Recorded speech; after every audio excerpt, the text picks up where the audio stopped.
Hello students, आज हम देखने जा रहे हैं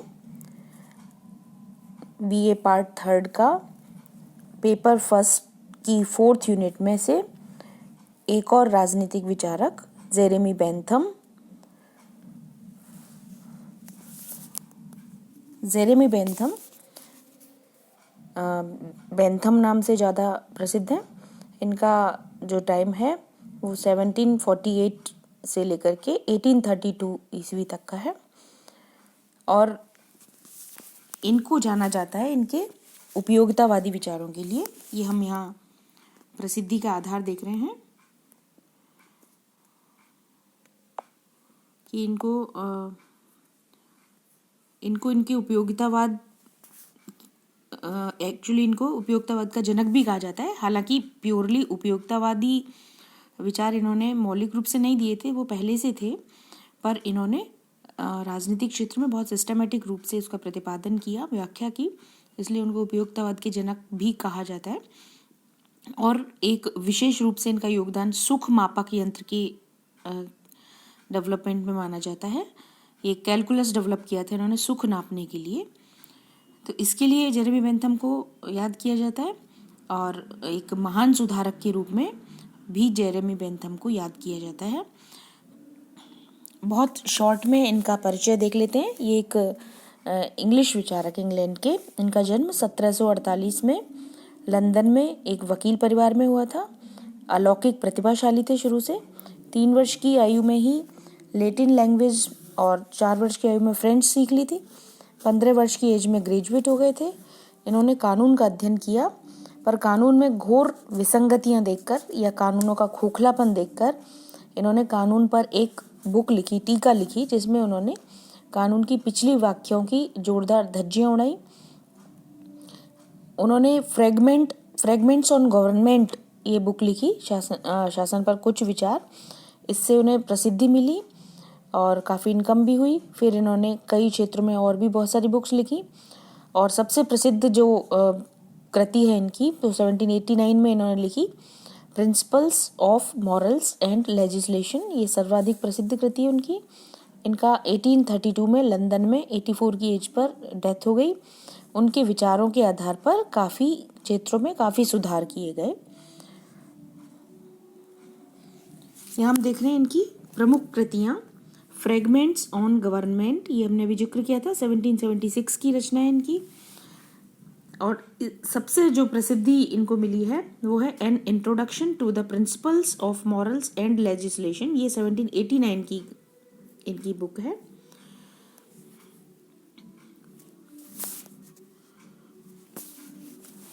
हम बेंथम के उपयोगितावादी विचार और उनका सुख मापक यंत्र देखेंगे, जो उपयोगितावाद से जुड़ा हुआ है, सुख मापक यंत्र। पहले बेंथम ने उपयोगितावाद से रिलेटेड क्या कहा है, इससे पहले हम ये जान लें कि उपयोगितावाद क्या होता है। यहाँ हम स्क्रीन पर देख रहे हैं कि उपयोगिता एनसाइक्लोपीडिया अमेरिकाना के अनुसार ये आचार शास्त्र का, मतलब नीति शास्त्र का एक सिद्धांत है जो यह प्रतिपादित करता है कि जो कुछ उपयोगी है वही श्रेष्ठ है।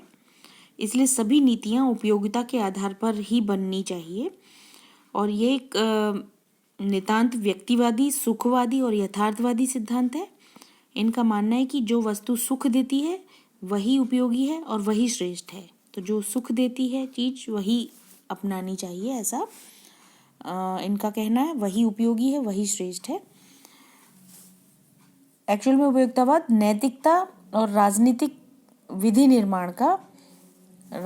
क्षेत्र का और विधि निर्माण का वह सिद्धांत है जिसके अंतर्गत किसी नियम, कार्य या निर्णय को इस आधार पर उचित माना जाता है कि वह प्रभावित व्यक्तियों के सुख को कितना बढ़ाता है। ये उपयोगितावाद उपयोगितावादी विचारधारा का सार है। बेंथम इस बारे में क्या कहते हैं, इससे रिलेटेड क्या चीजें कहते हैं, वो हम देख लेते हैं। बेंथम उपयोगिता का अर्थ बताते हैं। हम स्क्रीन पर देख रहे हैं कि उपयोगिता किसी वस्तु का वह गुण है जिसके द्वारा वह समुदाय या व्यक्ति के लिए लाभ, सुविधा, सुख, अच्छाई या कल्याण का सृजन करती है। उपयोगिता को बताते हैं उनकी नज़र में क्या उपयोगी है, जो सुख प्रदान करे, जो सुविधा प्रदान करे, जो लाभ प्रदान करे, जो कल्याण करे, वो उपयोगी है, ऐसा बेंथम का मानना है। और अपने उपयोगितावादी विचारों में वो आगे कहते हैं, उन्होंने नैतिकता की, यहाँ हम स्क्रीन पर देख रहे हैं, उन्होंने नैतिकता की परंपरागत धारणा का खंडन किया। उस समय बेंथम कहते हैं कि उस समय जो धारणा थी नैतिकता के बारे में कि लोग जो पुराने प्राकृतिक नियम और अंतरात्मा के आधार पर निकले हुए नियमों पर यकीन करते थे और उन्हें ही नैतिक मानते थे। उन्होंने बेंथम ने उस समय की जो प्रचलित धारणा थी नैतिकता की, उनका खंडन किया और उपयोगिता को ही नैतिकता और मानवीय जीवन का आधार बनाया। और उन्होंने कहा कि नैतिकता धर्मशास्त्रों या अंतःकरण पर आधारित नहीं होती। ईश्वरीय इच्छा या प्राकृतिक विधि और अंतःकरण ये वैयक्तिक कल्पनाएं मात्र हैं, ये लोगों की अपनी मान्यताएं हैं और मनुष्य को जो कुछ अच्छा लगता है वो उसी को, मतलब जो उसे सुख पहुंचाता है, जो उसको खुद को अच्छा लगता है, उसको ही वो ईश्वरीय इच्छा और प्राकृतिक विधि के अनुकूल बताकर अपना काम करता है। मतलब ये पहले से कुछ नहीं होता, मनुष्य ने उस सभी चीज़ों को जो उसको सुख पहुंचाती हैं, जो उसे अच्छी लगती हैं, उपयोगी लगती हैं, उनको वो अंतरात्मा और ईश्वरीय इच्छा और प्राकृतिक विधि का नाम दे देता है। ये बेंथम का मानना था। बेंथम अपने उपयोगितावादी विचारों में आगे चलते हुए कहते हैं, वो भी कहते हैं कि प्रकृति ने मनुष्य को दो स्वामियों के अधीन रखा है। दो मुख्य ऐसे तत्व हैं जिनको स्वामी कहता है, क्योंकि वो चलाते हैं मनुष्य को।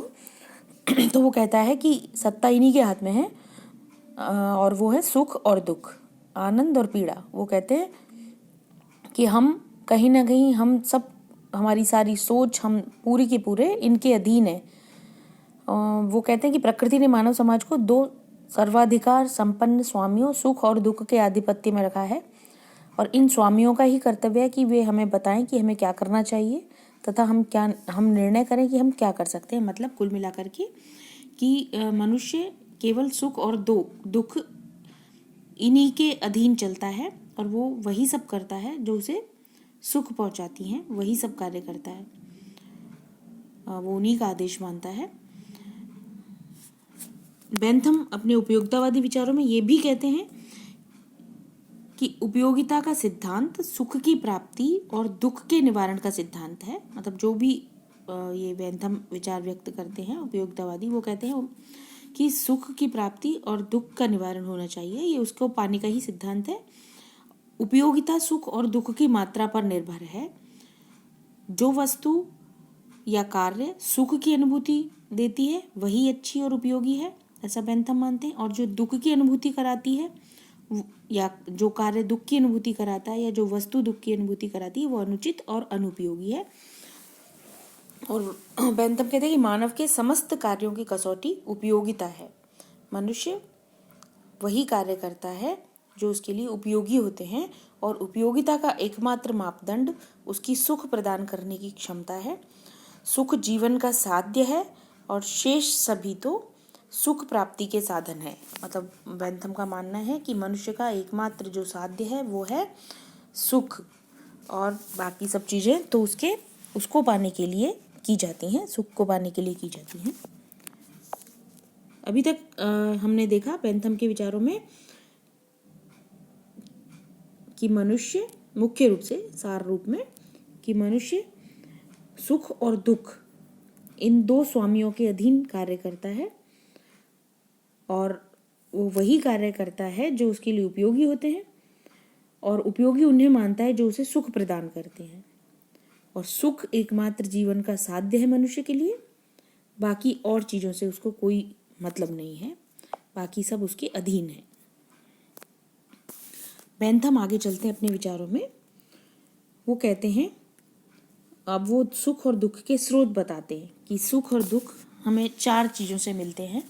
चार स्रोत हैं सुख और दुख के, वो है नैतिक, राजनीतिक, धार्मिक और भौतिक। मतलब हमें या तो नैतिक तरीके से सुख मिल सकता है, नैतिक सुख मिल सकता है जब अच्छा या बुरा काम करते हैं कोई नैतिक दृष्टि से, तो वो नैतिक सुख या दुख कहलाता है।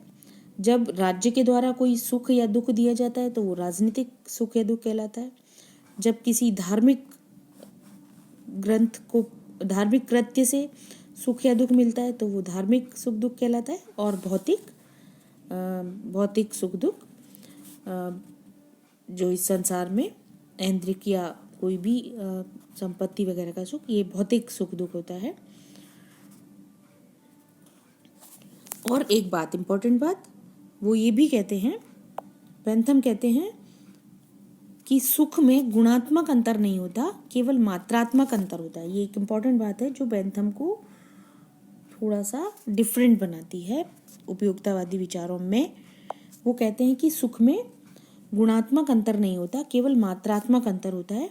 और सुख की मात्रा बराबर होने पर, ये एक प्रसिद्ध वाक्य है इस पर क्वेश्चन भी इसको कोट करके पूछ लिया जाता है। बेंथम कहते हैं कि सुख की मात्रा बराबर होने पर पुष्पिन, जो एक बच्चों के खेल का नाम है, पुष्पिन और काव्य का अध्ययन एक ही कोटि के होते हैं, इसलिए सुखों को मापने का तार्किक तरीका होना चाहिए। मतलब वो ये कहते हैं कि सुखों में गुणात्मक अंतर नहीं होता। ऐसा नहीं है कि आप साहित्य का अध्ययन कर रहे हैं तो वो आपके लिए ज़्यादा सुखद चीज़ है, और आप टीवी देख के आनंद का अनुभव कर रहे हैं तो वो आपके लिए एक बुरा सुख है। वो कहते हैं कि सुखों में गुणात्मक अंतर नहीं होता, केवल सुख ज़्यादा या कम होता है, मात्रात्मक अंतर होता है। तो सुख की मात्रा यदि बराबर आ रही है, वो चाहे साहित्य पढ़ने से आ रही हो, चाहे वो टीवी देखने से आ रही हो, तो अगर मात्रा बराबर है तो फिर दोनों बराबर हैं, उसमें गुणों को लेकर के कोई अच्छा सुख या बुरा सुख नहीं होता है। तो अगर वो बच्चों का खेल खेलने से उसी सुख का अनुभव हो रहा है और काव्य का, पोइट्री का अध्ययन करने से भी उसी सुख का अनुभव हो रहा है, तो इसमें कोई अंतर नहीं है अगर बराबर है मात्रा दोनों की। तो फिर बेंथम कहते हैं कि जब मात्रा इम्पॉर्टेंट है तो फिर सुखों को मापने का फिर कोई तार्किक तरीका ढूंढा भी जा सकता है, और वो ढूंढा भी जाना चाहिए, कोई गणितीय तरीका जिससे एकदम सही तौर पर सुख को माप लिया जाए। तो फिर एक ये गाइडलाइन मिल जाएगी कि आपको कोई भी कार्य नाप के कर लेना चाहिए, किसी भी नीति को, किसी भी कार्य को चेक करके कि वो कितना सुख देती है, उसको अपनाने या छोड़ने का एक सिस्टमैटिक तरीका डेवलप हो जाएगा। तो इसलिए बेंथम ने प्रयास किया और बहुत सारे विचार उन्होंने सुख दुख को लेकर के दिए। सुखवादी मापक यंत्र उन्होंने डेवलप किया, जो हम देखने जा रहे हैं। ये उसी से रिलेटेड भी बातें हैं, साथ में भी लिख सकते हैं। वो कहते हैं कि सुखवादी मापक यंत्र को बताने से पहले वो कहते हैं कि सुख और दुख कई तरह के होते हैं। ये हमने यहाँ लिखा हुआ है, सुख और दुख का वर्गीकरण उन्होंने किया और उसका मापदंड भी बताया, वो हम देखने जा रहे हैं। वो कहते हैं कि सुख और दुख के मुख्य रूप से दो भाग होते हैं, सामान्य और जटिल। सामान्य सुख उन्होंने कहा 14 प्रकार के होते हैं। जैसे इसको हम थोड़ा सा एनालाइज कर लेते हैं। सामान्य सुख 14 प्रकार के होते हैं। भार से मुक्ति, संगति संबंधी, आशाजन्य सुख, काल्पनिक सुख, स्मरण सुख, निर्दयता सुख, निर्दयता करने संबंधी सुख, दया करने संबंधी सुख, धर्म से उत्पन्न सुख, शक्ति से संबंधित सुख, यश, मित्रता, कुशलता, संपत्ति या फिर ऐन्द्रिक सुख, इंद्रियों से मिलने वाला सुख। तो ये इस तरह से उन्होंने कहा कि 14 प्रकार के सुख होते हैं। सामान्य दुख 12 प्रकार के होते हैं उन्होंने कहा। यहाँ हम देख रहे हैं, जैसे संपर्क जन्य दुख, आशाजन्य दुख, कल्पनाजन्य दुख, स्मरण संबंधी दुख, निर्दयता संबंधी दुख, दया संबंधी दुख, धार्मिकता संबंधी दुख, कुयश, शत्रुता, परेशानी, दुर्भावना, दरिद्रता, ये उन्होंने 12 प्रकार के सामान्य दुख बताए। और जो हमने मुख्यतः 2 भाग बताए थे सुख दुख के, सामान्य और जटिल। और जटिल सुख दुख का मतलब है बेंथम का कि जब 2 या 2 से अधिक सुखों या दुखों का मिश्रण होता है तो वो जटिल सुख या जटिल दुख कहलाता है। ये तो कुल उन्होंने बस सुख और दुखों को गिनाया है कि कौन कौन से होते हैं, ताकि जब उनको नापा जाए तो क्लियरिटी हो। फिर उन्होंने सुख और दुख को मापने का एक तरीका डेवलप किया कि इनको कैसे मापा जाए, कैसे इनकी मात्रा को नापा जाए। ये इनका फेमस, इसके लिए फेमस है बेंथम, हेडोनिस्टिक कैलकुलस। तो इन्होंने सुख और दुख को मापने के लिए 7 कसौटियाँ या 7 आधार प्रस्तुत किए, जिनसे किसी भी कार्य के सुख या दुख को प्रदान करने की क्षमता को मापा जा सकता है। और ये हम यहाँ स्क्रीन पर देख रहे हैं कि पहला तीव्रता, कि हमें किसी भी कार्य या वस्तु सुख कितना सुख देगी या दुख देगी, इसको जानने के लिए पहले उसकी तीव्रता को नाप लेना चाहिए कि वो कितना तीव्र सुख देगी या कितना तीव्र दुख देगी। इंटेंसिटी उसकी देख लेनी चाहिए। कालावधि नंबर 2, नंबर 1 तो था कितना तीव्र है उसका सुख या दुख पहुंचाने की क्षमता। स्थिरता या कालावधि मतलब कितने ड्यूरेशन तक वो सुख देगी। हाँ, तो जैसे फॉर एग्जाम्पल, जैसे पिज़्ज़ा खाने में जो सुख है वो थोड़ी देर तक ही मिलता है, पर उसी पैसे से पिज़्ज़ा के बजाय एक गानों का कैसेट खरीद लिया जाए या सीडी खरीद ली जाए तो वो एक लंबे टाइम तक सुनी जा सकती है, तो वो कालावधि उसकी ज़्यादा होगी। तो यहाँ जिसकी कालावधि ज़्यादा हो वो बेटर होगा। तीसरा निश्चितता, सर्टेनिटी, कि वो सुख अवश्य देगा या अनिश्चितता है सुख के बारे में, तो जो निश्चित रूप से सुख दे उसको अपनाना चाहिए। जैसे पिज़्ज़ा अवश्य सुख देगा, ये सर्टेनिटी है, पर गानों के कैसेट का पता नहीं उसमें गाने कैसे होंगे, सुख देगा या नहीं देगा, तो यहाँ निश्चितता नहीं है। तो ये इन चीज़ों के, इन कसौटियों पर परखने के बाद, ये 3 हैं, उन्होंने 7 कसौटियाँ बताई हैं, हम आगे देखते हैं।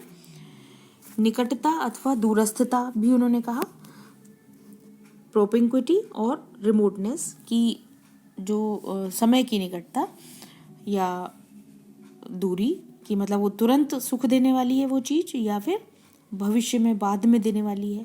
जैसे टीवी खरीदते हैं, टीवी को देखते हैं तो तुरंत ही सुख का अनुभव होता है, पर अगर कोई बचत पत्र खरीद लिया, सेविंग की है, तो वो भविष्य में बाद में सुख देगा। तो ये इस पर भी चेक करना चाहिए, शायद निकट जो सुख वर्तमान में जो सुख देगा वो ज़्यादा अपनाने योग्य होगा। जनन शक्ति, की उस सुख से अन्य सुखों का कितना उद्भव होगा, कितने दूसरे सुख उससे जुड़े हुए निकल करके आएंगे, इसको भी चेक कर लेना चाहिए, ये भी इम्पोर्टेंट है। और ये बौद्धिक सुखों में ज़्यादा पाया जाता है कि उसकी जनन शक्ति कितनी है, उससे दूसरे अन्य सुख कितने उत्पन्न होंगे, कितने पैदा होंगे दूसरे जुड़े हुए सुख।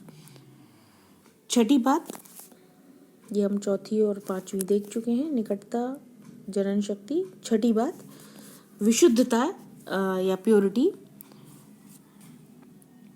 विशुद्धता से मतलब है जिससे दुख उत्पन्न होने की संभावना ना हो, जो बिल्कुल प्योर सुख हो, जो कार्य या जो वस्तु प्योरली सुख दे और उसमें जरा भी दुख उत्पन्न होने की संभावना ना हो, तो वो विशुद्धता कहलाएगी।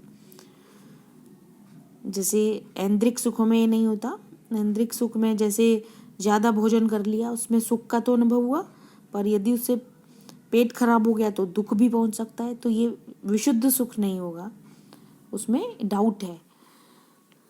7वीं कसौटी विस्तार, एक्सटेंट, कि कितना दूर तक, कितना ज़्यादा वो वस्तु या कार्य सुख पहुंचाएगी।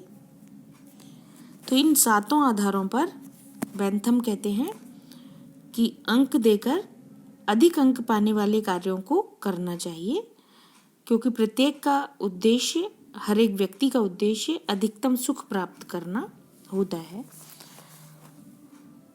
तो बेंथम कहते हैं कि समस्त सुखों के समस्त मूल्य को एक ओर तथा समस्त दुखों के समस्त मूल्य को दूसरी ओर, मतलब सुख को कितने पॉइंट मिले और उससे दुख कितना मिल रहा है उसको कितने पॉइंट मिले, उनको जोड़ लेना चाहिए।